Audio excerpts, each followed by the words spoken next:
C. Joseph Vijay எனும் நான்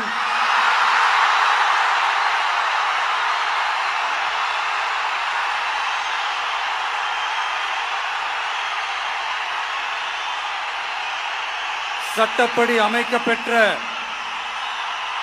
இந்திய அரசியல் அமைப்பின்பால் உண்மையான நம்பிக்கையும் மாறா பற்றும் கொண்டிருப்பேன் என்றும் இந்திய நாட்டின் ஒப்பில்லாத முழு முதல் ஆட்சியையும் ஒருமையையும் நிலைநிறுத்துவேன் என்றும் தமிழ்நாட்டு அரசின் முதலமைச்சராக உண்மையாகவும் உளச்சான்றின்படியும் என் கடமைகளை நிறைவேற்றுவேன் என்றும்